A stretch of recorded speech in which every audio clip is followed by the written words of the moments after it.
إن الحمد لله نحمده ونستعينه ونؤمن به ونتوكل عليه ونعوذ بالله من شرور أنفسنا ومن سيئات أعمالنا من يهده الله فلا مضل له ومن يضلله فلا هادي له ونشهد أن لا إله إلا الله وحده لا شريك له ونشهد أن محمدا عبده ورسوله أرسله بالهدى ودين الحق ليظهره على الدين كله ولو كره المشركون فقد قال الله تعالى يا أيها الذين آمنوا اتقوا الله حق تقاته ولا تموتن إلا وأنتم مسلمون وقال أيضا يا أيها الذين آمنوا اتقوا الله وقولوا قولا سديدا يصلح لكم أعمالكم ويغفر لكم ذنوبكم ومن يطع الله ورسوله فقد فاز فوزا عظيما رب اشرح لي صدري ويسر لي أمري واحلل عقدة من لساني يفقه قولي إن أريد إلا الإصلاح ما استطعت وما توفيقي إلا بالله عليه توكلت وإليه أنيب أوصيكم عباد الله ونفسي أولا بتقوى الله الله سبحانه وتعالى തഖ്വ ചെയ്ത് സൂക്ഷിച്ച് ജീവിതത്തിൽ അവന്റെ വിധിവിലക്കുകൾക്ക് മുൻഗണന കൽപ്പിച്ച് ജീവിതത്തെ ചിട്ടപ്പെടുത്തണമേ എന്ന് ആദ്യമായി ഞാനെന്റെ നഫ്സിനെയും തുടർന്ന് നിങ്ങൾ ഓരോരുത്തരെയും ഓർമ്മപ്പെടുത്തുകയാണ്, വസിയ്യത്ത് ചെയ്യുകയാണ്. അല്ലാഹു സുബ്ഹാനഹു വ തആല നാം ഏവരെയും അവന്റെ മുത്തഖികളായ തഖ്വ ജീവിതത്തിൽ കാത്തു സൂക്ഷിക്കുന്ന ആത്മനിയന്ത്രണമുള്ള വിശ്വാസികളായി പരിഗണിക്കുമാറാകട്ടെ. നമ്മിൽ നിന്ന് വന്നുപോയിട്ടുള്ള പോരായ്മകൾ, കുറവുകൾ, അതൊക്കെയും അവന്റെ അഫ്വു കൊണ്ട്, മഗ്ഫിറത്ത് കൊണ്ട്, അവന്റെ റഹ്മത്ത് കൊണ്ട്, അവന്റെ ഫദ്ല് കൊണ്ട് അവൻ നമുക്ക് വിട്ടുവീഴ്ച ചെയ്തു തന്ന് അനുഗ്രഹിക്കുമാറാകട്ടെ. നമ്മളിൽ വിവിധ അർത്ഥത്തിൽ പ്രയാസങ്ങൾ അനുഭവിക്കുന്ന ആളുകളുണ്ട് നമ്മുടെ കൂട്ടത്തിൽ. സാമ്പത്തികമായി, കുടുംബപരമായി, ആരോഗ്യപരമായി. അള്ളാഹു എല്ലാ ആളുകൾക്കും പൂർണ്ണാർത്ഥത്തിലുള്ള സൗഖ്യവും സമാധാനവും നൽകി അനുഗ്രഹിക്കുമാറാകട്ടെ. നമ്മളിൽ നിന്ന് മരണപ്പെട്ടു പോയ ആളുകളുടെ ബർസഖിയായ ജീവിതം അവൻ അനുഗ്രഹീതമാക്കുമാറാകട്ടെ. പ്രിയപ്പെട്ട വിശ്വാസികളെ, വിശ്വാസിനികളെ, മനുഷ്യരെന്ന നിലക്ക് മനുഷ്യ ജീവിതത്തിന്റെ അവിഭാജ്യ ഘടകമായ ഒന്നാണ് നമ്മുടെ വൈകാരിക തലങ്ങൾ എന്നുള്ളത്. മനുഷ്യ ജീവിതം എന്ന് പറഞ്ഞാൽ തന്നെ വിവിധ രൂപത്തിലുള്ള, വിവിധ അർത്ഥത്തിലുള്ള വൈകാരിക തലങ്ങളുടെ ഏറ്റക്കുറച്ചിലുകളാണ്. ആ അർത്ഥത്തിൽ വ്യത്യസ്തമായ വികാരങ്ങളുടെ ഒരു സമുച്ചയമാണ് സത്യത്തിൽ മനുഷ്യ ജീവിതം എന്ന് പറഞ്ഞു കഴിഞ്ഞാൽ. എല്ലാ നിമിഷത്തിലും, ഓരോ നിമിഷവും നമ്മൾ വ്യത്യസ്ത വികാരങ്ങളിലൂടെയാണ് കടന്നു പോകുന്നത്. ചിലപ്പോൾ വളരെ നിശബ്ദമായ വികാരമായിരിക്കാം, ചിലപ്പോൾ സൗമ്യമായിരിക്കാം, ചിലപ്പോൾ അത് അങ്ങേയറ്റം ശബ്ദമുള്ളതായിരിക്കാം. അതുകൊണ്ട് തന്നെ നമ്മുടെ ജീവിതത്തിന്റെ പല ഘട്ടങ്ങൾക്കും, അതല്ലെങ്കിൽ നമ്മുടെ ജീവിതത്തിൽ നാം എടുക്കുന്ന പല തീരുമാനങ്ങൾക്കും, നാം പ്രവർത്തിച്ചുകൊണ്ടിരിക്കുന്ന പല ചെയ്തികൾക്കും ഈ വൈകാരിക തലങ്ങൾക്ക് വലിയൊരർത്ഥത്തിലുള്ള സ്വാധീനമുണ്ട്, സ്ഥാനമുണ്ട്. നാം നമ്മുടെ നാട്ടിൽ വലിയ അർത്ഥത്തിൽ പരിഗണിക്കുന്ന, മുൻഗണന കൽപ്പിക്കുന്ന, പ്രാധാന്യം നൽകുന്ന ഒന്നാണ് കുട്ടികളുടെയൊക്കെ ഐക്യം എന്നുള്ളത്. അവരുടെ ബുദ്ധിശക്തി, ഓർമ്മശക്തി, അതല്ലെങ്കിൽ മറ്റിതര മേഖലകളിലുള്ള സാക്ഷരത, അതിനൊക്കെ നമ്മൾ വലിയ പ്രാധാന്യത, വലിയ രൂപത്തിലുള്ള സ്ഥാനമാനം കൽപ്പിക്കാറുണ്ട്. പക്ഷെ നമ്മൾ ഒരിക്കലും പരിഗണിക്കാതെ പോകുന്ന ഒന്നാണ് വൈകാരികമായ സാക്ഷരത എന്നുള്ളത്. കുട്ടികൾക്കൊക്കെ ഒരുപാട് അറിവ് നമ്മൾ കൊടുക്കും, അതിനുവേണ്ട സംവിധാനങ്ങളൊക്കെ നമ്മൾ ചെയ്തു കൊടുക്കും. ഏതൊക്കെ അർത്ഥത്തിൽ അവിടെ ഐക്യു വർദ്ധിപ്പിക്കാൻ പറ്റുമോ അതൊക്കെ നമ്മൾ ചെയ്യും. പക്ഷേ ഇക്യു എന്ന് പറയുന്ന ഒരു സംഭവമുണ്ട്, ഇമോഷണൽ ഇന്റലിജൻസ്. വൈകാരിക തലങ്ങളെ എങ്ങനെയാണ് മനസ്സിലാക്കേണ്ടത്, ഉൾക്കൊള്ളേണ്ടത്, നിയന്ത്രിക്കേണ്ടത്, എന്തൊക്കെയാണ് എന്റെ വൈകാരിക തലങ്ങൾ, ഇത് മനസ്സിലാക്കാത്തത് കൊണ്ട് തന്നെ ഇന്ന് പലപ്പോഴും നമ്മുടെ സാമ്പത്തിക മേഖലയാകട്ടെ, സാമൂഹിക മേഖലയാകട്ടെ, ദാമ്പത്യ ജീവിതമാകട്ടെ, മറ്റ് വ്യക്തി ജീവിതമാകട്ടെ, ഇവിടങ്ങളിലൊക്കെ വലിയ അർത്ഥത്തിലുള്ള പ്രയാസങ്ങൾ മനുഷ്യർ അനുഭവിച്ചുകൊണ്ടിരിക്കുകയാണ്.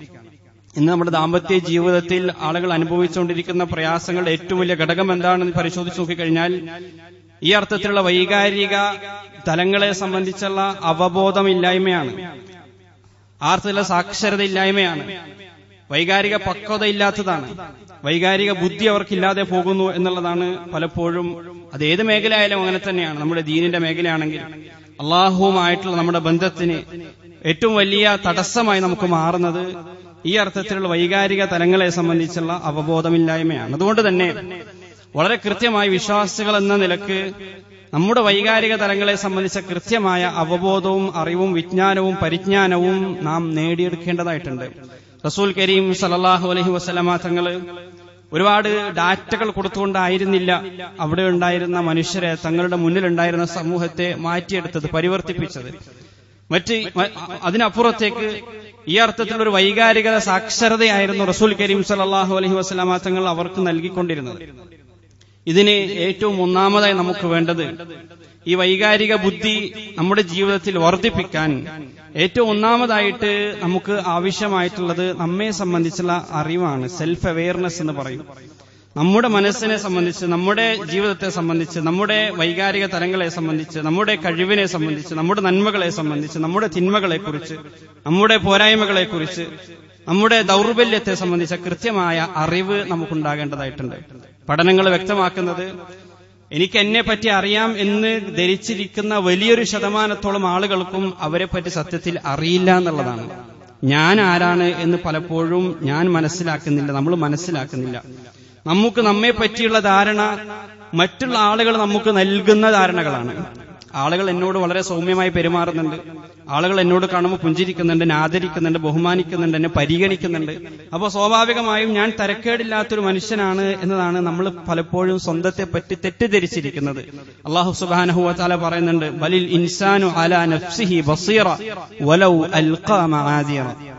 മനുഷ്യൻ സ്വയം തന്നെയും അവന്റെ നഫ്സിനെ പറ്റി ഏറ്റവും നന്നായി അവബോധമുള്ളവനാണ്. അവന്റെ നഫ്സിനെതിരിൽ സാക്ഷി പറയാൻ ഏറ്റവും അർഹനായിട്ടുള്ളവൻ ഓരോ മനുഷ്യന് തന്നെയാണ്.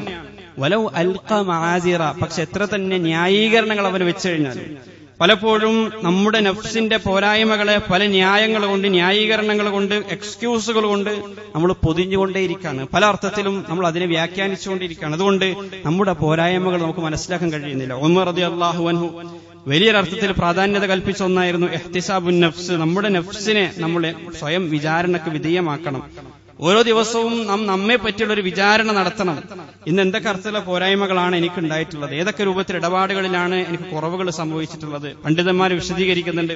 അതിന് നമുക്ക് ഏറ്റവും നല്ല ഒരു മാർഗം വിശ്വസ്തരായ ചില സുഹൃത്തുക്കളെ, അതല്ലെങ്കിൽ നമ്മുടെ മക്കളെ, കുടുംബാന്തികളിലെ ഏതെങ്കിലും വ്യക്തികളെ നമ്മൾ സ്വീകരിക്കുക. അവരോട് ആത്മാർത്ഥമായിട്ട് താഴ്മയോടുകൂടി നമ്മൾ എന്തും ഉൾക്കൊള്ളാൻ തയ്യാറായിക്കൊണ്ട് അവരോട് ചോദിക്കുക, എന്റെ സ്വഭാവത്തെ പറ്റി ഇതിന്റെ അഭിപ്രായം എന്താണ്, എന്റെ സ്വഭാവത്തിലുള്ള പോരായ്മകൾ എന്താണ്. ഈ രൂപത്തിൽ നമ്മൾ പോരായ്മകൾ മനസ്സിലാക്കാതിരുന്നു കഴിഞ്ഞാൽ 10 വർഷം മുമ്പ് എങ്ങനെയായിരുന്നു നമ്മുടെ മനസ്സുണ്ടായിരുന്നത് അതുപോലെ തന്നെ എനിക്ക് ഇപ്പോഴും ഉണ്ടാവുക. ഇനി 10 വർഷം കഴിഞ്ഞാലും അങ്ങനെ തന്നെയായിരിക്കും. നമ്മുടെ സംസാരം ഇതേ രൂപത്തിൽ തന്നെയായിരിക്കും. നമ്മുടെ ചെയ്തികളും നോട്ടവും ഇരുത്തവും ഇടപാടുകളും മറ്റിതര ഇടപെടലുകളും അതിലൊന്നും യാതൊരു വിധത്തിലുള്ള അഭിവൃദ്ധി അവർക്ക് സാധ്യമാകുകയില്ല. ഇന്നല്ലാഹ ലാ യുഗയ്യിറു മാ ബിഖൗമിൻ ഹത്താ യുഗയ്യിറു മാ ബി അൻഫുസിഹിം. അല്ലാഹു സുബ്ഹാനഹു വ തആല ഒരു സമൂഹത്തെ മാറ്റണമെന്നുണ്ടെങ്കിൽ അവർ സ്വയം അവരുടെ നഫ്സുകളിൽ ചില മാറ്റങ്ങൾക്ക് പണിയെടുക്കേണ്ടതായിട്ടുണ്ട്, പരിശ്രമിക്കേണ്ടതായിട്ടുണ്ട്, പ്രയത്നിക്കേണ്ടതായിട്ടുണ്ട്. അതിന് ഏറ്റവും മിനിമം എന്റെ നഫ്സിൽ മാറ്റേണ്ട കാര്യങ്ങൾ എന്തൊക്കെയാണ് എന്നതിനെ കുറിച്ചുള്ള ഒരു അവബോധമെങ്കിലും നമുക്കുണ്ടാവണം. റസൂൽ കരീം സല്ലല്ലാഹു അലൈഹി വസല്ലമ തങ്ങൾ പറഞ്ഞതായി കാണാം, അൽ മുഅ്മിനു മിർആത്തുൽ മുഅ്മിൻ. ഇമാം അബൂദാവൂദ് ഉദ്ധരിക്കുന്ന ഒരു ഹദീസാണത്. ഒരു വിശ്വാസി മറ്റൊരു വിശ്വാസിയുടെ കണ്ണാടിയാണ് എന്നുള്ളതാണ്. അപ്പൊ നമുക്ക് ആ അർത്ഥത്തിൽ കണ്ണാടികളായി ഉപയോഗിക്കാൻ കഴിയുന്ന ചില വിശ്വാസികളെ നമ്മൾ ജീവിതത്തിൽ കൊണ്ടു നടക്കണം. നമ്മൾ ഒരു ദിവസം എത്ര തവണ നമ്മുടെ ശരീരത്തെ കണ്ണാടിയിൽ കൊണ്ടുപോയി വെക്കുന്നുണ്ട്? നമ്മുടെ മുഖം, നമ്മുടെ മുടി, ഏറ്റവും ചുരുങ്ങിയത് ഒരു ദിവസം ഒരു പ്രാവശ്യമെങ്കിലും നമ്മൾ നമ്മെ കണ്ണാടിയിൽ നോക്കും. പക്ഷെ നമ്മുടെ ഹൃദയം, നമ്മുടെ സ്വഭാവം, നമ്മുടെ ജീവിതം, ഇത് നമ്മളൊരു കണ്ണാടിയിലേക്ക് വെച്ച് നോക്കിയിട്ട് ചിലപ്പോൾ വർഷങ്ങളായിട്ടുണ്ടാകും. അതങ്ങനെ പോയിക്കൊണ്ടേയിരിക്കാണ്. വലിയ രൂപത്തിലുള്ള പോരായ്മകൾ നമ്മുടെ നഫ്സിൽ സംഭവിച്ചുകൊണ്ടേയിരിക്കുന്നുണ്ട്. പക്ഷെ നമ്മൾ അതിനെ ഗൗനിക്കുന്നേയില്ല. അതിൽ യാതൊരു വിധത്തിൽ അഭിവൃദ്ധിയും ഉണ്ടാകണം എന്നുപോലും നമ്മൾ ആഗ്രഹിക്കുന്നില്ല. അതുകൊണ്ട് തന്നെ ആ അർത്ഥത്തിൽ അൽ മുഅ്മിനു മിർആത്തുൽ മുഅ്മിൻ, ഒരു വിശ്വാസി മറ്റൊരു വിശ്വാസിയുടെ കണ്ണാടിയാണെന്ന് റസൂൽ സല്ലല്ലാഹു അലൈഹി വസല്ലം തങ്ങൾ പറയുകയുണ്ടായി. പ്രവാചകൻ പറഞ്ഞു, യകുഫു അലൈഹി ദൈഅതഹു വയഹൂതുഹു മിൻ വറാഇഹി. എന്ന് മാത്രമല്ല, വൽ മുഅ്മിനു അഖുൽ മുഅ്മിൻ, ഒരു മുഅ്മിൻ മറ്റൊരു മുഅ്മിന്റെ സഹോദരനാണ്. യകുഫു അലൈഹി ദൈഅതഹു വയഹൂതുഹു മിൻ വറാഇഹി, അവന്റെ അഭാവത്തിൽ അവൻ അവനെ സംരക്ഷിക്കും. അതുപോലെ അവന്റെ സമ്പത്തും അവന്റെ അഭിമാനവും അവന്റെ കുടുംബത്തെയും അവന് സംരക്ഷിക്കും എന്നുള്ളതാണ്. അപ്പോൾ നമുക്ക് മറ്റു മുഅ്മിനീങ്ങളുടെ കണ്ണാടികളായിട്ട് മാറാൻ കഴിയണം. മറ്റു മുഅ്മിനീങ്ങളെ കണ്ണാടികളായി നമുക്ക് സ്വയം സ്വീകരിക്കാനും കഴിയണം. അതിന് തവാളു, താഴ്മ എന്നുള്ള ഒരു ഗുണം, സവിശേഷത നമ്മുടെ ജീവിതത്തിലേക്ക് നമ്മൾ കൊണ്ടുവെക്കേണ്ടതായിട്ടുണ്ട്. ഏത് രൂപത്തിലുള്ള അഭിപ്രായങ്ങളും ഉൾക്കൊള്ളാൻ നമുക്ക് കഴിയണം. നമ്മെപ്പറ്റി ആളുകൾ എന്തെങ്കിലും അഭിപ്രായങ്ങൾ പറയുമ്പോഴേക്ക് ആ തലഭാരം കാരണം എന്നെപ്പറ്റി എങ്ങനെ പറഞ്ഞു എന്ന് ചിന്തിക്കുന്നതിനപ്പുറത്തേക്ക് അതിൽ വല്ല യാഥാർത്ഥ്യവും ഉണ്ടോ എന്ന് നോക്കി അതിനെ ന്യായീകരിക്കുന്നതിന് പകരം അതിന്റെ ജീവിതത്തിൽ മാറ്റേണ്ടതാണെങ്കിൽ അതിൽ മാറ്റങ്ങൾ വരുത്താൻ നമ്മൾ തയ്യാറാകണം. ഒരു പണ്ഡിതൻ വിവരിക്കുന്നുണ്ട്, അദ്ദേഹത്തിന്റെ ഒരു കണ്ണാടിയായിട്ട് ഉപയോഗിച്ചത്, അദ്ദേഹം സ്വയം പറയാണ്, ഞാൻ ഈ ഹദീസിന്റെ അടിസ്ഥാനത്തിൽ എന്റെ കണ്ണാടിയായിട്ട് വെച്ചത് എന്റെ പെൺകുട്ടിയെ തന്നെയായിരുന്നു, എന്റെ മകളെ തന്നെയായിരുന്നു, ചെറിയ മകളെ തന്നെയായിരുന്നു. ഒരു യാത്രയൊക്കെ പോയി വരുമ്പോൾ രാത്രിയാകുമ്പോഴേ ഞാൻ അവളെ വിളിച്ചു ചോദിക്കും, ഇന്ന് എങ്ങനെയായിരുന്നു എന്റെ സ്വഭാവം, ഇന്ന് ഏതൊക്കെ രൂപത്തിലാണ് ഞാൻ ഇടപെട്ടത്. അദ്ദേഹം പറയാണ്, ഇത് നമ്മുടെ ജീവിതത്തിൽ പരീക്ഷിച്ച് നോക്കിക്കഴിഞ്ഞാൽ ഒരിക്കലും നമ്മൾ മനസ്സിലാക്കിയിട്ടില്ലാത്ത, ഉൾക്കൊണ്ടിട്ടില്ലാത്ത പല മേഖലകളിലുമുള്ള നമ്മുടെ പോരായ്മകൾ നമുക്ക് തിരിച്ചറിയാൻ കഴിയും. അപ്പൊ എന്റെ മകൾ എന്നോട് പറയും, ഇവിടെ അനാവശ്യമായിട്ട് നിങ്ങൾ പരാതി പറഞ്ഞു, അത് വേണ്ടിയില്ലായിരുന്നു. ഇന്ന ആളുമായിട്ട് കുറച്ച് പരുക്ക രൂപത്തിൽ സംസാരിച്ചു, ആ രൂപത്തിൽ സംസാരിക്കേണ്ട കാര്യമില്ലായിരുന്നു. ഇന്ന സ്ഥലത്ത് കൊടുക്കേണ്ട ശ്രദ്ധ, ഇന്ന മേഖലയിൽ കൊടുക്കേണ്ട ശ്രദ്ധ നിങ്ങൾ കൊടുത്തിട്ടില്ലായിരുന്നു. ഇവിടെ അനാവശ്യമായിട്ട് സംസാരിച്ചു, അത് ആവശ്യമില്ലായിരുന്നു. ഇവിടെ നിങ്ങൾ ദൂർത്താണ് നടത്തിയത്, അതത്രയൊന്നും ആവശ്യമില്ലായിരുന്നു. ഇങ്ങനെ പല രൂപത്തിലുള്ള അഭിപ്രായങ്ങൾ. അതുപോലെ നന്മകളും, ഞാൻ ഇന്ന് ചെയ്ത നന്മകള്, നല്ല അഭിപ്രായങ്ങളും ആ കുഞ്ഞിനിക്ക് പറഞ്ഞു തരും. അതെന്റെ ജീവിതത്തിൽ ഉണ്ടാക്കിയിട്ടുള്ള മാറ്റം അദ്ദേഹം പറയാണ്, ഒരിക്കലും പറഞ്ഞറിയിക്കാൻ കഴിയാത്ത മാറ്റമാണ് അതിന്റെ ജീവിതത്തിൽ ഉണ്ടാക്കിയിട്ടുള്ളത്. കാരണം എന്റെ ജീവിതം ഒരുപാട് അഭിവൃദ്ധിപ്പെട്ടു. എന്റെ നഫ്സിൽ വലിയ അർത്ഥത്തിലുള്ള മാറ്റങ്ങൾ ഉണ്ടായി. എന്റെ സ്വഭാവം ഒരു പണ്ഡിതനും എന്നെ മാറ്റാൻ കഴിയാത്തത്ര എന്റെ മകളുടെ ഈ അഭിപ്രായങ്ങളിലൂടെ എനിക്ക് എന്നെ മാറ്റാൻ സാധിച്ചു എന്നീ വലിയ പണ്ഡിതൻ പറയാണ്. ഈ രൂപത്തിൽ നാം ഒരു സ്വയം വിചാരണ നടത്താനും നമ്മുടെ പോരായ്മകള് മാറ്റാനും നാം നമ്മെ തന്നെ മനസ്സിലാക്കാനും ശ്രദ്ധിക്കേണ്ടതായിട്ടുണ്ട്, ശ്രമിക്കേണ്ടതായിട്ടുണ്ട്. രണ്ടാമതായിട്ട് നമ്മൾ ചെയ്യേണ്ടത് നമ്മുടെ വികാരങ്ങളെ, വൈകാരിക തലങ്ങളെ നിരീക്ഷിക്കാനും അതിനെ നിയന്ത്രിക്കാൻ നമ്മൾ ശ്രമിക്കുക എന്നുള്ളതാണ്. അപ്പോഴും മാത്രമേ നമുക്ക് ആത്മനിയന്ത്രണം സാധ്യമാവുള്ളൂ. അപ്പോഴും മാത്രമേ നമുക്ക് തഖ്വയുള്ള ആളുകളായിട്ട് മാറാൻ കഴിയുള്ളൂ. എല്ലാ ആഴ്ചകളും ഇങ്ങനെ വസിയത്ത് കേട്ടതുകൊണ്ട് ഒരിക്കലും തഖ്വയുള്ള ആളായിട്ട് മാറാൻ എനിക്ക് സാധിക്കൂല, അത് പറയുന്ന ആൾക്കും സാധിക്കൂല, കേൾക്കുന്നവർക്കും സാധിക്കൂല. തഖ്വയുള്ളവരായിട്ട് മാറണമെന്നുണ്ടെങ്കിൽ ഈ രൂപത്തിൽ ആത്മനിയന്ത്രണമുള്ള ആളുകളായിട്ട് സ്വന്തം വൈകാരിക തലങ്ങളെ നിയന്ത്രിക്കാനും അതിനെ നിരീക്ഷിക്കാനും അതിൽ ഒരർത്ഥത്തിലുള്ള കൺട്രോൾ കൊണ്ടുവരാനും നമുക്ക് സാധിക്കുമ്പോൾ മാത്രമാണ് ആ അർത്ഥത്തിൽ തഖ്വയുള്ള, അള്ളാഹുവിനെ സൂക്ഷിക്കുന്ന, സ്വന്തം നഫ്സിനെ പിൻപറ്റാത്ത ആളുകളായിട്ട് നമുക്ക് മാറാൻ കഴിയുക. അപ്പോഴാണ് നമ്മുടെ സാമ്പത്തിക ജീവിതവും സാമൂഹിക ജീവിതവും വ്യക്തി ജീവിതവും കുടുംബ ജീവിതമൊക്കെയും അള്ളാഹു ഇഷ്ടപ്പെട്ട രൂപത്തിലായി മാറുക. സൂറ ആൽ ഇമ്രാനിൽ തഖ്വയുള്ള ആളുകളുടെ, മുത്തഖികളുടെ സവിശേഷതയെ സംബന്ധിച്ച് അള്ളാഹു പറയുന്നുണ്ട്, അവരുടെ ഗുണങ്ങൾ എണ്ണിപ്പറയുന്നുണ്ട്. ആദ്യമായിട്ട് അള്ളാഹു പറഞ്ഞത് അല്ലദീന യുൻഫിഖൂന ഫിസ്സറാഇ വദ്ദറാ, അവർ സന്തോഷഘട്ടങ്ങളിലും അതുപോലെ തന്നെ അവർ അങ്ങേയറ്റം പ്രയാസത്തിലായിരിക്കുമ്പോഴും പ്രതിസന്ധിയിലായിരിക്കുമ്പോഴും വിഷമിച്ചിരിക്കുമ്പോഴും അള്ളാഹുവിന്റെ മാർഗത്തിൽ ധനം ചെലവഴിക്കുന്നവരാണ്. ഇത് അവരുടെ ഒരു ഇമോഷണൽ ഇന്റലിജൻസ് ആണ് അള്ളാഹു നമുക്ക് പറഞ്ഞു തരുന്നത്, അവരുടെ വൈകാരിക പക്വതയാണ്. എന്ന് പറഞ്ഞാൽ അവരെ നിയന്ത്രിക്കുന്നത് ഒരിക്കലും അവരുടെ വൈകാരിക തലങ്ങളല്ല, വികാരങ്ങളല്ല. അതുകൊണ്ടാണ് അവർ പ്രയാസമുണ്ടാകുമ്പോഴും അതുപോലെ തന്നെ അങ്ങേയറ്റം സന്തുഷ്ടരായി കഴിയുമ്പോഴും അള്ളാഹുവിന്റെ മാർഗത്തിൽ ചെലവഴിക്കുന്നത്. സ്വാഭാവികമായിട്ടും ജീവിതത്തിൽ പ്രയാസം ഉണ്ടാകുമ്പോൾ, ഇടുക്കം ഉണ്ടാകുമ്പോൾ ഒരിക്കലും അങ്ങനെ ചെലവഴിക്കാൻ കഴിയൂല. കാരണം നമ്മുടെ വികാരം ആ സമയത്ത് നമ്മോട് പറയാ പിടിച്ചു നിർത്താനാണ്, ഒന്നും ചെലവഴിക്കേണ്ടതില്ല. ഇത് വെറും ഒരു ചെലവഴിക്കുന്ന വിഷയത്തിലല്ല, ഏത് നന്മകളുടെ വിഷയത്തിലും അങ്ങനെ തന്നെയാണ്. ചില സാഹചര്യങ്ങളിൽ, ചില ഘട്ടങ്ങളിൽ നമ്മൾ അങ്ങേറ്റം സന്തുഷ്ടരാകുമ്പോൾ, സന്തോഷിച്ചു നിൽക്കുമ്പോൾ ചില നന്മകൾ നമ്മുടെ ജീവിതത്തിൽ ആവേശത്തിൽ ചെയ്യും. പക്ഷെ കുറച്ച് കഴിയുമ്പോൾ ആ സാഹചര്യമൊക്കെ മാറുമ്പോഴേക്ക് ആ നന്മകളൊക്കെ നമ്മൾ ഒഴിവാകും. അപ്പൊ അതിൽ നമ്മൾ മനസ്സിലാക്കേണ്ടത്, നമ്മൾ നിയന്ത്രിച്ചുകൊണ്ടിരിക്കുന്നത് നമ്മളല്ല, നമ്മുടെ നഫ്സാണ്. ആ അർത്ഥം നമ്മുടെ വികാരമാണ്, വൈകാരിക തലങ്ങളാണ് നമ്മെ നിയന്ത്രിച്ചുകൊണ്ടിരിക്കുന്നത്. അതിന്റെ മുകളിൽ നമുക്ക് യാതൊരു വിധത്തിലുള്ള നിയന്ത്രണവും ഇതേവരെ സാധ്യമായിട്ടില്ല. അല്ലദീന യുൻഫിഖൂന ഫിസ്സറാഇ വദ്ദറാ, എല്ലാ ഘട്ടങ്ങളിലും അങ്ങേറ്റത്തെ കൺസിസ്റ്റന്റ് ആയിട്ട്, കൺസിസ്റ്റൻസിയോടുകൂടി അവർ അള്ളാഹുവിന്റെ മാർഗത്തിൽ, ജീവിതത്തിന്റെ ഏത് പ്രതിസന്ധി ഘട്ടങ്ങളിലും സന്തോഷഘട്ടങ്ങളിലും അവർ അള്ളാഹുവിന്റെ മാർഗത്തിൽ ധനം ചെലവഴിച്ചുകൊണ്ടിരിക്കുന്നു. വൽ കാദിമീനൽ ഗൈദ, പിന്നീട് അള്ളാഹു പറയാണ്, അവർ കോപം കടിച്ചിറക്കുന്നവരാണ്, കടിച്ചു വെക്കുന്നവരാണ്, പിടിച്ചു നിർത്തുന്നവരാണ്. വൽ കാദിമീനൽ ഗൈദ, എന്തുകൊണ്ടാണ്? അവരവരുടെ വികാരങ്ങൾക്ക് അടിപ്പെട്ടവരല്ല, അടിമപ്പെട്ടവരല്ല. അവരുടെ വികാരങ്ങൾ അവർ നിയന്ത്രിക്കുന്നു. വൽ കാദിമീനൽ ഗൈദ, അവർ കോപം വരാത്തവരാണ് എന്നല്ല അള്ളാഹു പറയുന്നത്. തഖ്വയുള്ള ആളുകൾ എന്ന് പറഞ്ഞാൽ ഒരിക്കലും കോപിക്കാത്തവരല്ല, പക്ഷേ വൽ കാദിമീനൽ ഗൈദ, കോപം വരുമ്പോഴേ അതിനെ നിയന്ത്രിക്കാൻ കഴിയണം. അവിടെയാണ് നമ്മുടെ തഖ്വ നമ്മൾ പ്രകടമാക്കേണ്ടത്. വൽ ആഫീന അനിന്നാസ്, ആളുകളോട് വിട്ടുവീഴ്ച ചെയ്യാൻ അവർക്ക് കഴിയണം. അപ്പോഴാണ് വൈകാരിക ബുദ്ധിയുള്ള, തഖ്വയുള്ള, ആത്മനിയന്ത്രണമുള്ള ആളായിട്ട് ഒരാൾക്ക് മാറാൻ കഴിയുക. അല്ലാഹു പറയുന്നത്, അല്ലാഹു യുഹിബ്ബുൽ മുഹ്സിനീൻ, അങ്ങനെയുള്ള മുഹ്സിനീങ്ങളാണ്, ഇഹ്സാനുള്ള ആളുകളെയാണ് അള്ളാഹു ഇഷ്ടപ്പെടുന്നത്. സ്വന്തം ഇച്ഛകൾക്ക് അടിപ്പെട്ടുകൊണ്ട് ആർത്ഥത്തിൽ വൈകാരിക പക്വതയില്ലാതെ പെരുമാറുന്നവരല്ല, അതിനും അപ്പുറത്തേക്ക് സ്വയം ആത്മനിയന്ത്രണം ഏറ്റെടുത്തുകൊണ്ട് ജീവിതത്തെ ചിട്ടപ്പെടുത്താൻ, ജീവിതത്തിന്റെ ക്രയവിക്രയങ്ങളിൽ മോഡിഫിക്കേഷന് വരുത്താൻ കെൽപ്പുള്ള ആളുകൾ, അവരെയാണ് അള്ളാഹു ഇഷ്ടപ്പെടുന്നത് എന്ന് അള്ളാഹു പറയാണ്.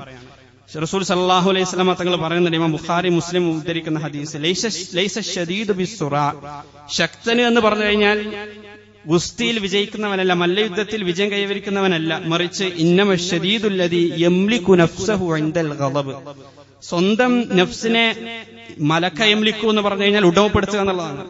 ആ നഫ്സിന്റെ അടിമയാകുന്നതിന് പകരം സ്വന്തം വികാരങ്ങളെ ഉടമപ്പെടുത്തുന്നവൻ, അതിനെ നിയന്ത്രിക്കുന്നവൻ, അതിന്റെ കടിഞ്ഞാൺ ഏറ്റെടുക്കുന്നവൻ, അവനാണ് ഏറ്റവും ശക്തൻ എന്ന് റസൂൽ സല്ലല്ലാഹു അലൈഹി വസല്ലം തങ്ങൾ പറയാണ്. അപ്പൊ അതാണ് ഏറ്റവും ശക്തൻ. കോപം വരുമ്പോൾ അതങ്ങ് പ്രകടിപ്പിക്കുന്നത് ഒരിക്കലും ശക്തി, അത് ദൗർബല്യമാണ്, ദുർബലതയാണ്, ഒരാളുടെ വീക്ക്നെസ് ആണ്, അത് കുറവാണ്. ശക്തൻ എന്ന് പറഞ്ഞു കഴിഞ്ഞാൽ, യഥാർത്ഥ ആരോഗ്യമാണെന്ന് പറഞ്ഞു കഴിഞ്ഞാൽ, ഇച്ഛാശക്തിയുള്ളവൻ എന്ന് പറഞ്ഞു കഴിഞ്ഞാൽ, അല്ലദീ യംലികു നഫ്സഹു ഇൻദൽ ഗളബ്, കോപിക്കുന്ന സമയത്ത് സ്വന്തം നഫ്സിനെ ഉടമപ്പെടുത്താൻ, അതിനെ നിയന്ത്രിക്കാൻ അവനക്ക് കഴിയേണ്ടതായിട്ടുണ്ട്. ഇവിടെയും റസൂൽ സല്ലല്ലാഹു അലൈഹി വസല്ലം ഒരിക്കലും കോപിക്കാത്തവൻ എന്നല്ല പറയുന്നത്. കോപിക്കാത്തവനെന്നല്ല, കോപം എല്ലാവർക്കും വരും. പക്ഷെ ആ കോപത്തെ നമ്മുടെ നിയന്ത്രണത്തിൽ കൊണ്ടുവരാൻ, അത് നമ്മെ നിയന്ത്രിക്കുന്നതിന് പകരം അതിനെ നമ്മുടെ നിയന്ത്രണത്തിൽ കൊണ്ടുവരാൻ നമുക്ക് കഴിയേണ്ടതായിട്ടുണ്ട്. സൂറ ശൂറയിൽ അല്ലാഹു പറയുന്നുണ്ട്, അല്ലദീന യജ്തനിബൂന കബായിറൽ ഇസ്മി വൽ ഫവാഹിഷ് വഇദാ മാ ഗളിബുഹും യഗ്ഫിറൂൻ, അല്ലാഹുവിന്റെ അടുക്കൽ പ്രതിഫലത്തിന് അർഹരാകുന്ന വിജയികളായ ആളുകളുടെ ഗുണങ്ങൾ ഇങ്ങനെ എണ്ണി പറയുമ്പോൾ, അല്ലദീന യജ്തനിബൂന കബായിറൽ ഇസ്മി, അവർ വൻപാപങ്ങളും മ്ലേച്ഛവൃത്തികളും ഒഴിവാക്കുന്നവരാണ്. അതുപോലെ തന്നെ വഇദാ മാ ഗളിബുഹും യഗ്ഫിറൂൻ, കോപിച്ചിരിക്കുമ്പോ അവർ ആളുകളോട് വിട്ടുവീഴ്ച ചെയ്യുന്നവരാണ്. കോപിച്ചിരിക്കുമ്പോൾ ആർക്കും വിട്ടുവീഴ്ച ചെയ്ത് കൊടുക്കാനോ പുറത്തു കൊടുക്കാനോ കഴിയൂല. എന്നാൽ യഥാർത്ഥ തഖ്വയുള്ള മുഅ്മിനീങ്ങളായ വിജയികളായ ആളുകളെ സംബന്ധിച്ചിടത്തോളം ആ വൈകാരിക തലത്തിനപ്പുറത്തേക്ക് അതിനെ നിയന്ത്രിച്ചുകൊണ്ട് യഗ്ഫിറൂൻ, അവർ ആളുകൾക്ക് പുറത്തു കൊടുക്കുന്നുള്ളതാണ്. ഇതാണ് അവരുടെ പ്രത്യേകതയായിട്ട് ഖുർആൻ പറയുന്നത്. റസൂൽ സല്ലല്ലാഹു അലൈഹി വസല്ലമ തങ്ങൾ ഈ രൂപത്തിൽ നമ്മുടെ വികാരങ്ങളെ നിയന്ത്രിക്കാനുള്ള നടപടികൾ നമ്മൾ സ്വീകരിക്കുന്നതിനെ കുറിച്ചും പ്രവാചകൻ സല്ലല്ലാഹു അലൈഹി വസല്ലമ തങ്ങൾ നമുക്ക് പറഞ്ഞു തരുന്നുണ്ട്. നമ്മൾ അതിനെ നിയന്ത്രിക്കണം. അത് സാഹചര്യങ്ങൾ മാറ്റുന്നതിലൂടെ നമ്മുടെ വികാരങ്ങൾ മാറുമെങ്കിൽ അങ്ങനെ നമ്മുടെ സാഹചര്യങ്ങൾ മാറ്റാൻ നമുക്ക് കഴിയണം. റസൂൽ സല്ലല്ലാഹു അലൈഹി വസല്ലമ തങ്ങൾ പറയാണ്, ഇദാ ഗളിബ അഹദുക്കും വഹുവ ഖായിമുൻ ഫൽയജ്ലിസ്, ഒരാൾ കോപിച്ചിരിക്കുമ്പോൾ അവൻ നിൽക്കുന്നവനാണെങ്കിൽ ഫൽയജ്ലിസ്, അവൻ ഇരിക്കണം. ഇനി ഇരിക്കുന്നവനാണെങ്കിൽ അവന് കിടക്കണം എന്ന് റസൂൽ സല്ലല്ലാഹു അലൈഹി വസല്ലമ തങ്ങൾ പറഞ്ഞു. നമ്മുടെ സാഹചര്യങ്ങൾ മാറ്റുക. മറ്റൊരു ഹദീസിൽ പറയുന്നുണ്ട്, ഇന്നൽ ഗളബ മിനശ് ശൈത്താൻ വ ഇന്നശ് ശൈത്താൻ ഖുലിഖ മിനൻ നാർ, കോപം എന്നുള്ളത് പിശാചിൽ നിന്നുള്ളതാണ്. അപ്പോ പിശാച് സൃഷ്ടിക്കപ്പെട്ടിരിക്കുന്നത് തീയിനാലാണ്. അതുകൊണ്ട് വ ഇന്നമാ തുത്ഫഉൻ നാറു ബിൽ മാ, ആ തീ കെടുത്താൻ വെള്ളത്തിന് മാത്രമേ സാധിക്കുകയുള്ളൂ. അതുകൊണ്ട് നിങ്ങൾക്ക് കോപം വന്നു കഴിഞ്ഞാൽ ഫല്യതവല്ല, അവന് വുളു എടുക്കട്ടെ എന്ന് റസൂൽ സല്ലല്ലാഹു അലൈഹി വസല്ലം തങ്ങൾ പറയാണ്. ഇതൊരിക്കലും കോപത്തെ പറ്റി മാത്രമല്ല, ഈ രൂപത്തിൽ ഏത് വികാരങ്ങളെയും അത് നമ്മളെ അടിമപ്പെടുത്തുന്നു എന്ന് കാണുമ്പോൾ അതിനെ നിയന്ത്രിക്കാൻ ഏതൊക്കെ രൂപത്തിലുള്ള നടപടികൾ സ്വീകരിക്കണോ അതൊക്കെ സ്വീകരിക്കാൻ നമ്മൾ തയ്യാറാകണം എന്ന് റസൂൽ സല്ലല്ലാഹു അലൈഹി വസല്ലം തങ്ങൾ നമുക്ക് പറഞ്ഞുതരാണ്. ചിലപ്പോൾ അത് വീട്ടിൽ നിന്ന് പുറത്തു പോകലായിരിക്കും, ചിലപ്പോൾ ഒന്ന് ഡ്രൈവ് ചെയ്യലായിരിക്കും, ചിലപ്പോൾ ഒന്ന് നടക്കാൻ ഇറങ്ങലായിരിക്കും, അങ്ങനെ എന്തോ ആകാം. ഈ രൂപത്തിൽ അതിനെ നിയന്ത്രിക്കാനുള്ള നടപടികൾ രീതികളും നമ്മൾ സ്വീകരിക്കണം എന്നുള്ളതാണ്. റസൂൽ സല്ലല്ലാഹു അലൈഹി വസല്ലം അങ്ങനെ ആ തങ്ങളുടെ വികാരങ്ങളെ നിയന്ത്രിക്കുകയും അതിനെ സ്വന്തം ഉടമസ്ഥതയിലേക്ക് കൊണ്ടുവരികയും ചെയ്യുന്ന, നിയന്ത്രണത്തിലേക്ക് കൊണ്ടുവരുന്ന ആളുകൾക്കുള്ള പ്രതിഫലത്തെ പറ്റി പറയുന്നുണ്ട്. ദഅാഹുല്ലാഹു അലാ റൂസിൽ ഖലായിഖ്, മുഴുവൻ മനുഷ്യർക്ക് മുന്നിലും അള്ളാഹു അവരെ വിളിച്ചുകൊണ്ട് അവരെ ആദരിക്കുമെന്ന് ഇമാം തിർമിദി ഉദ്ധരിക്കുന്ന ഹദീസിൽ കാണാൻ കഴിയും. സൂറ ആല ഇമ്രാനിൽ തൊട്ടുടനെയുള്ള ആയത്തിൽ മുത്തഖികളുടെ മറ്റ് സവിശേഷതകളെ പറ്റി പറയുമ്പോൾ വല്ലദീന ഇദാ ഫഅലു ഫാഹിഷതൻ ഔ ളലമു അൻഫുസഹും ദക്കറുല്ലാഹ്, അവർ വല്ല മ്ലേച്ഛവൃത്തികളിലും വിട്ടുപൊഴിഞ്ഞാൽ ദക്കറുള്ള പൊടുന്നനെ അവർ അള്ളാഹുവിനെ ഓർക്കും, ഫസ്തഗ്ഫറു ലിദുനൂബിഹിം, എന്നിട്ട് അതിൽ നിന്ന് അവർ തിരികെ വരും എന്നുള്ളതാണ്. ഇതും അവരുടെ വൈകാരിക തലങ്ങൾ അവർ നിയന്ത്രിക്കുന്നു എന്നതിന്റെ തെളിവാണ്. സ്വാഭാവികമായിട്ട് തെറ്റുകൾ സംഭവിച്ചു കഴിഞ്ഞാൽ ചില ആളുകൾ നിരാശരാകും. സ്വാഭാവികമായിട്ടും നിരാശ നമുക്കുണ്ടാകണം. പക്ഷെ ആ നിരാശയിലൂടെ ചില ആളുകൾ, മിക്ക ആളുകളും അള്ളാഹുവിൽ നിന്ന് അകന്നു പോകാനാണ് ശ്രമിക്കുക, അല്ലെങ്കിൽ അകന്നു പോവുകയാണ് അതിന്റെ ഒരു പരിണിതി ഫലമായിട്ട് ഉണ്ടാവുക. പക്ഷെ മുത്തഖികളെ സംബന്ധിച്ചിടത്തോളം അങ്ങേയറ്റം അവർ നിരാശരായിരിക്കുമ്പോൾ തന്നെ അള്ളാഹുവിൽ അങ്ങേയറ്റം പ്രതീക്ഷ അർപ്പിച്ചുകൊണ്ട് തിരികെ കയറി വരാൻ അവർക്ക് കഴിയും. അവരാണ് യഥാർത്ഥ വിജയികൾ, അവർക്കാണ് പ്രതിഫലവും സ്വർഗവും ഉള്ളത് എന്ന് അള്ളാഹു തുടർന്നുള്ള ആയത്തുകളിൽ പറയാണ്. ഈ രൂപത്തിൽ നമ്മുടെ വികാരങ്ങളുടെ നിയന്ത്രണങ്ങൾ ഏറ്റെടുക്കാൻ നമുക്ക് കഴിയേണ്ടതായിട്ടുണ്ട്. അതിലേറ്റവും വിശുദ്ധ ഖുർആൻ നമുക്ക് പറഞ്ഞു തരുന്ന നല്ലൊരു മാർഗമാണ് ഇഅറാദ് എന്നൊരു കൺസെപ്റ്റ് ഖുർആൻ നമുക്ക് പറഞ്ഞു തരുന്നുണ്ട്. റസൂൽ സല്ലല്ലാഹു അലൈഹി വസല്ലം തങ്ങൾക്ക് പല ആയത്തുകളിലൂടെ അള്ളാഹു പറഞ്ഞു കൊടുക്കുന്ന ഒരു കാര്യമാണ് ഇഅറാദ് എന്നുള്ളത്, അവഗണിക്കുക. ചില കാര്യങ്ങളെ അവഗണിക്കാനും ജീവിതത്തിൽ ഒഴിവാക്കാനും നമ്മൾ പഠിക്കണം. നമ്മോട് സംസാരിക്കുന്ന ആളുകൾക്കുള്ള എല്ലാ മറുപടിയും നമ്മൾ കൊടുക്കണം എന്ന് നമ്മൾ വാശി പിടിക്കരുത്. നമ്മോട് തർക്കിച്ചുകൊണ്ടിരിക്കുന്ന ആളുകൾ, അവഹേളിച്ചുകൊണ്ടിരിക്കുന്ന ആളുകൾ, അതിനൊക്കെ മറുപടി പറയുക എന്നതായിരിക്കരുത് നമ്മുടെ പണി എന്നുള്ളത് റസൂൽ സല്ലല്ലാഹു അലൈഹി വസല്ലം അല്ലാഹു പറയുന്നുണ്ട്, വഇദാ റഅയ്തല്ലദീന യഖൂദൂന ഫീ ആയാതിനാ ഫഅറിദ് അൻഹും, നമ്മുടെ ആയത്തുകളിൽ നമ്മുടെ ദൃഷ്ടാന്തങ്ങളെ പരിഹസിച്ചുകൊണ്ട് അതിൽ മുഴുകിയിരിക്കുന്ന ആളുകൾ അങ്ങ് കണ്ടു കഴിഞ്ഞാൽ എന്ത് ചെയ്യണം? അപ്പൊ തന്നെ എല്ലാം പിടിച്ച് അവർക്ക് മറുപടി കൊടുക്കാൻ പോവല്ല, മറിച്ച് ഫഅറിദ് അൻഹും, ആ സന്ദർഭത്തിൽ അവരെ അവഗണിക്കുക, അവർ ഒഴിവാക്കുക. ഹത്താ യഖൂദു ഫീ ഹദീസിൻ ഗൈരി, അവർ മറ്റു വല്ല പണികളിലും ഏർപ്പെടുന്നതുവരെ, അവർ അതിൽ നിന്ന് മാറി മറ്റു വല്ല പണികളിലും ഏർപ്പെടുമ്പോൾ അവരുമായിട്ട് ഇടപഴകാൻ പോവുക, അവരതിനെ തിരുത്താൻ ശ്രദ്ധിക്കുക. കാരണം ചില സാഹചര്യങ്ങളിൽ, ചില സന്ദർഭങ്ങളിൽ നമ്മൾ ഇടപെട്ട് കഴിഞ്ഞാൽ നന്മയേക്കാൾ കൂടുതൽ തിന്മകളായിരിക്കും അവിടെ ഉണ്ടാവുക. ചില സാഹചര്യങ്ങളിൽ നമ്മൾ മൗനം അവലംബിക്കുക എന്നുള്ളതായിരിക്കും അവിടെ നമുക്ക് ചെയ്യാനുള്ള ഏറ്റവും വലിയ ധർമ്മം.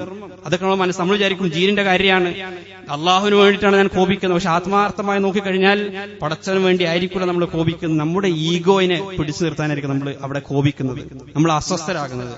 നമ്മൾ വിശ്വസിക്കുന്ന ഒരു ആദർശം ചിലപ്പോൾ മറുപക്ഷത്തുള്ളത് ഒരു നിരീശ്വരവാദിയായിരിക്കാം, അതല്ലെങ്കിൽ മറ്റ് സംഘടനയുള്ള വ്യക്തികളായിരിക്കാം. അപ്പൊ നമ്മള് വിശ്വാസത്തിലല്ലാത്ത, അല്ലെങ്കിൽ നമ്മൾ നമ്മൾ മനസ്സിലാക്കിയിട്ടില്ലാത്ത രൂപത്തിൽ ജീവിക്കുന്ന ചില ആളുകൾ അവരുടേതായ അഭിപ്രായങ്ങൾ പറയുകയോ അതല്ലെങ്കിൽ നമ്മളോട് തർക്കിക്കാൻ വരികയോ ചെയ്യുന്ന സമയത്ത് ചിലപ്പോൾ നമ്മൾ അസ്വസ്ഥരാകും, നമ്മുടെ നിയന്ത്രണം നഷ്ടപ്പെടും, നമ്മൾ പ്രകോപിതരായി സംസാരിക്കും. അവിടെ നമ്മൾ മനസ്സിലാക്കുന്നത് നമ്മൾ അള്ളാഹ്ക്ക് വേണ്ടിയാണ് സംസാരിക്കുന്നത്. പക്ഷെ നമ്മൾ അള്ളാഹ്ക്ക് വേണ്ടി എല്ലാവരും സംസാരിക്കുന്നത്, പലപ്പോഴും നമ്മളവിടെ സംസാരിക്കുന്നത് നമ്മുടെ ഈഗോക്ക് വേണ്ടിയാണ്.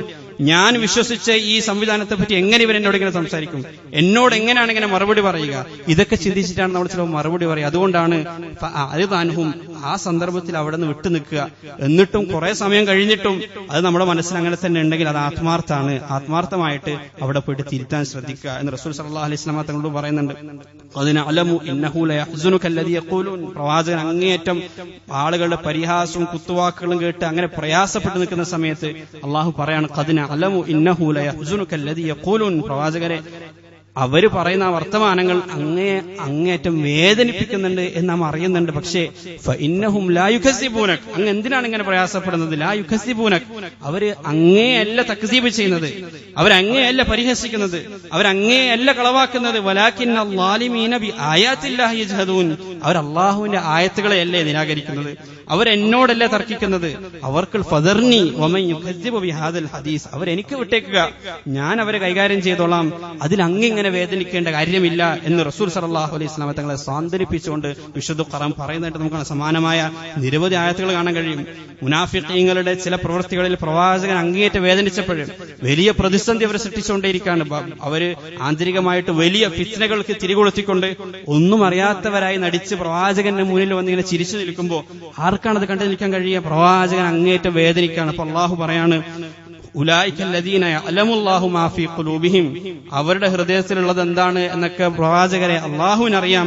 ഫഅരിദാൻഹും, അങ്ങ് ചെയ്യേണ്ട പണി എന്താണ്? ഫഅരിദാൻഹും, അവരെ അവഗണിക്കുക എന്നുള്ളതാണ്, അതില് ശ്രദ്ധ കൊടുക്കാതിരിക്കുക എന്നുള്ളതാണ്. വഇദുഹും, മറിച്ച് അങ്ങ് ചെയ്യേണ്ട പണി അങ്ങ് ചെയ്യുക. വഇദുഹും, അവർക്ക് നല്ല സദുപദേശങ്ങൾ നൽകുക. വഖുല്ലഹും ഫീ അൻഫുസിഹിം ഖൗലൻ ബലീഗ, അവരെ അങ്ങേയറ്റം സ്വാധീനിക്കുന്ന തരത്തിൽ, അവരുടെ നഫ്സിനെ സ്വാധീനിക്കുന്ന തരത്തിൽ അവരോട് അങ്ങ് സംസാരിക്കുക എന്ന് അല്ലാഹു സുബ്ഹാനഹു വ തആല പ്രവാചകനോട് പറയാണ്. ഇതൊക്കെ അങ്ങേയറ്റം വൈകാരിക പക്വത ആർജിച്ച ആളുകൾക്ക് മാത്രം സാധ്യമാകുന്ന പണിയാണ്. അതല്ലെങ്കിൽ നമ്മുടെ ആത്മനിയന്ത്രണം നഷ്ടപ്പെടും എന്നുള്ള. ഖുദിൽ ആഫ്വ, പ്രവാചകൻ അല്ലാഹു പറയുന്നതാണ് ഖുദിൽ ആഫ്വ, അങ്ങ് വിട്ടുവീഴ്ചയെ മുറുകെ പിടിക്കുക എന്നാണ്. ഖുദിൽ ആഫ്വ വഅ്മുർ ബിൽ ഉർഫ്, നന്മ കൽപ്പിക്കുക, വിട്ടുവീഴ്ച മുറുകെ പിടിക്കുക. വഅരിദ് അനിൽ ജാഹിലീൻ, ജാഹിലീങ്ങൾ അങ്ങ് അവഗണിക്കുക എന്നുള്ളതാണ്. ജാഹിലീങ്ങളുടെ പിന്നാലെ ഇങ്ങനെ ഓടിക്കൊണ്ടേയിരിക്കുക എന്നുള്ളതല്ല, മറിച്ച് അവർ അങ്ങ് ചെയ്യേണ്ട പണി ചെയ്തിട്ട് അവിടെ നിന്ന് മാറി നിൽക്കുക എന്നതാണ് അങ്ങ് ചെയ്യേണ്ട പണി എന്ന് റസൂൽ സല്ലല്ലാഹു അലൈഹി വസല്ലമ തങ്ങളെ അള്ളാഹു ഉണർത്താണ്. അതിനർത്ഥം പൂർണ്ണാർത്ഥത്തിൽ നമ്മുടെ ഉത്തരവാദിത്വം നിറവേറ്റാതെ അവരെ ഒഴിവാക്കുക എന്നുള്ളതല്ല, നമ്മുടെ ഉത്തരവാദിത്വം മാത്രം ചെയ്തിട്ട് അവിടെ നിന്ന് മാറി നിൽക്കുക എന്നതാണ് അതിലൂടെ നമ്മൾ മനസ്സിലാക്കേണ്ടതായിട്ടുണ്ട്. അനിൽ ജാഹിലീൻ, അവരവസ്ഥ നമ്മൾ മനസ്സിലാക്കുക. നമ്മൾ ചിന്തിക്കുന്നത് പോലെ ആയിരിക്കൂല മനുഷ്യന്മാരെല്ലാവരും ചിന്തിക്കുക. ചിലപ്പോ ചില കുട്ടികൾ, ചില യുവാക്കളൊക്കെ വന്നിട്ട് നമ്മൾ അങ്ങേറ്റം പ്രകോപിപ്പിക്കുന്ന രൂപത്തിൽ അള്ളാഹിനെ പറ്റി റസൂലിനെ പറ്റി കുറ്റം പറയുന്നതൊക്കെ നമ്മൾ കേൾക്കും. അങ്ങനെയുള്ള അനുഭവങ്ങൾ മാത്രമേ അവർക്ക് ഉണ്ടാവുക, അങ്ങനെയുള്ള അറിവ് മാത്രമേ അവർക്ക് ഉണ്ടാവുക. അവർ ആ ജഹാലത്തിൽ നിന്നാണ് സംസാരിക്കുന്നത്. ചില പണ്ഡിതന്മാർ പറയുന്നുണ്ട്, അവിടെ ജാഹിലീങ്ങൾ അവഗണിക്കുക എന്ന് പറഞ്ഞാൽ അവിടെ ജഹാലത്തിനെ അവഗണിക്കുക എന്ന് പറഞ്ഞാൽ അവിടെ ആ ജഹാലത്ത് കൊണ്ടാണ് അവരങ്ങനെ സംസാരിക്കുന്നത് എന്ന് നമ്മൾ മനസ്സിലാക്കുക എന്നുള്ളതാണ്.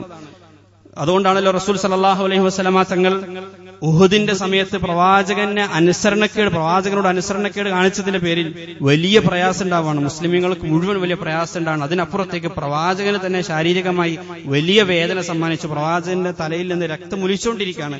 പ്രവാചകൻ സല്ലല്ലാഹു അലൈഹി വസല്ലം നിങ്ങൾ തുടച്ചുകൊണ്ട് പ്രാർത്ഥിക്കുന്ന പ്രാർത്ഥന എന്താണ്? അല്ലാഹു മഗ്ഫിർ ലി ഖൗമി ഫഇന്നഹും ലാ യഅലമൂൻ, അല്ലാഹുവേ എന്റെ സമൂഹത്തിന് പുറത്തു കൊടുക്കണം. കാരണം എന്തുകൊണ്ടാണ്? ഫഇന്നഹും ലാ യഅലമൂൻ, അവർ അറിവില്ലാത്തവരാണ്. എനിക്ക് കിട്ടിയതുപോലുള്ള ഇൽമ്, അറിവ് അവർക്ക് ലഭിച്ചിട്ടില്ല. അതാണ് നമ്മൾ മനസ്സിലാക്കേണ്ടത്. ഞാൻ ഒരുപാട് ഖുർആൻ പഠിച്ചിട്ടുണ്ടാകും, പക്ഷെ ഞാൻ പഠിച്ചതുപോലെ ഞാൻ ഒരുപാട് ക്ലാസ്സുകൾ കേട്ടിട്ടുണ്ടാകും. അതിനുള്ള അവസരം ചിലപ്പോൾ എന്നോട് സംസാരിക്കാവുന്ന ആൾക്ക് ലഭിച്ചിട്ടുണ്ടാവില്ല. അവരായിട്ട് തന്നെ പരിഗണിക്കാനും അവരുടെ നഫ്സിനെ സ്വാധീനിക്കുന്ന രൂപത്തിൽ അവരോട് ഇടപഴകാനും നമുക്ക് കഴിയേണ്ടതായിട്ടുണ്ട് എന്നുള്ളതാണ്. ഒരിക്കൽ ഒരു ബദവിയായ മനുഷ്യൻ റസൂൽ സല്ലല്ലാഹു അലൈഹി വസല്ലം തങ്ങളുടെ വസ്ത്രം പിന്നിൽ നിന്ന് പിടിച്ചു വലിക്കുകയാണ്. പ്രവാചകൻ ഒരു ഷാൾ ധരിച്ചിട്ടുണ്ടായിരുന്നു. യമനി നജറാനിൽ നിന്ന് കൊണ്ടുവന്ന ഒരു ഷാളാണ്. വളരെ പരുക്കൻ വസ്ത്രമാണത്. അവർ അതിശക്തമായിട്ടൊരു ബദവി പ്രവാചകൻ ഇങ്ങനെ പിടിച്ചു വലിച്ചു ഇങ്ങോട്ടേക്ക് പ്രവാചകന്റെ മുഖം തിരിക്കാൻ. അനസ് ബിൻ മാലിക് റളിയല്ലാഹു അൻഹു ഇത് ഉദ്ധരിക്കുന്നത്. അനസ് ബിൻ മാലിക് റളിയല്ലാഹു അൻഹു പറയുന്നുണ്ട്, അത് കാരണം പ്രവാചകന്റെ കഴുത്തിൽ വലിയൊരു അടയാളം വന്നു, മുറിഞ്ഞിട്ടൊരു അടയാളം വന്നു.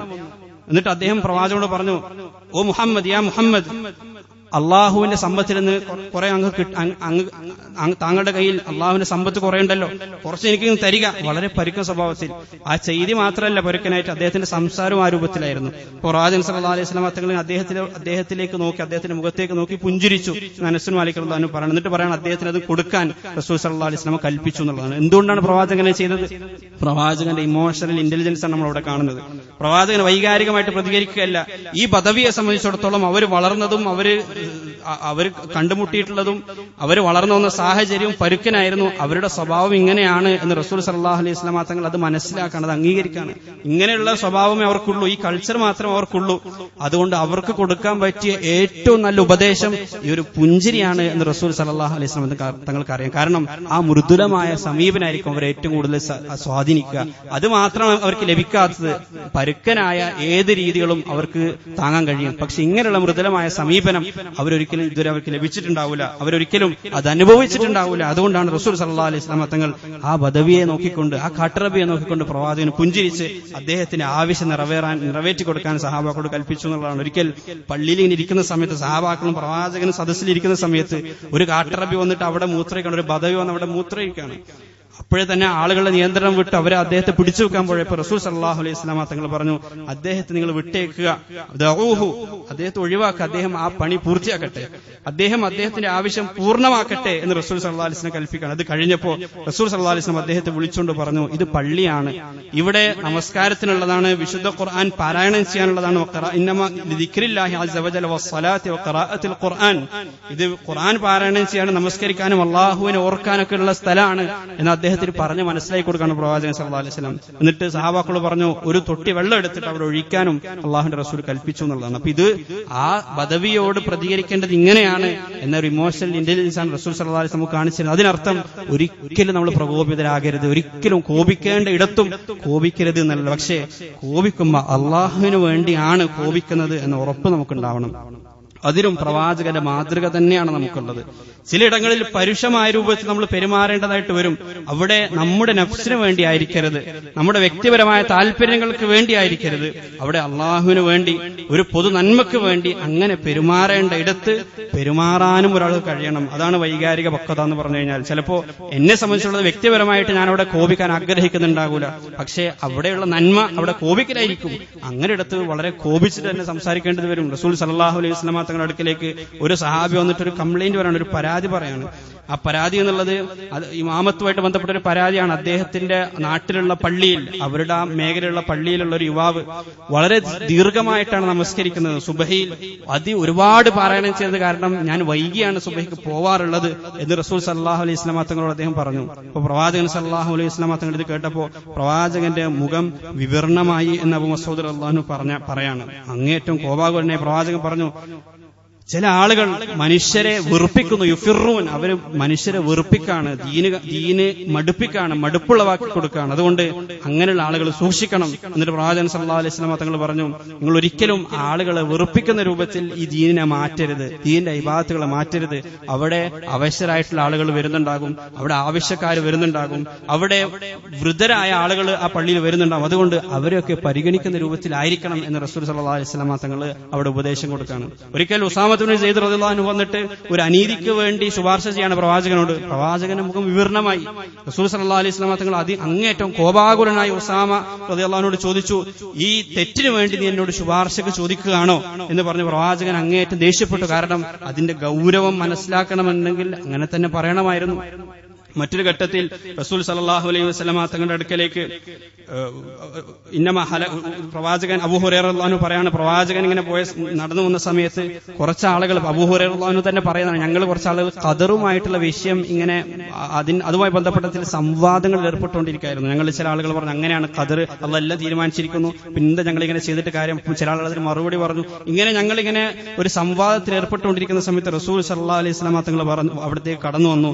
ഫഗളിബ ഹത്തഹ്മറ വജ്ഹുഹു, അദ്ദേഹത്തിന്റെ മുഖം ചുവന്നു തൊടുത്തു. ആ റാവി പറയുന്നുണ്ട്, എത്രത്തോളം എന്ന് പറഞ്ഞാൽ ഉറുമാൻ പഴത്തിന്റെ ആ തോട് പോലെ പ്രവാചകന്റെ മുഖം ചുവന്നു തൊടുത്തു. അത്രമാത്രം പ്രവാചകൻ അത് കണ്ട് കോപിച്ചു.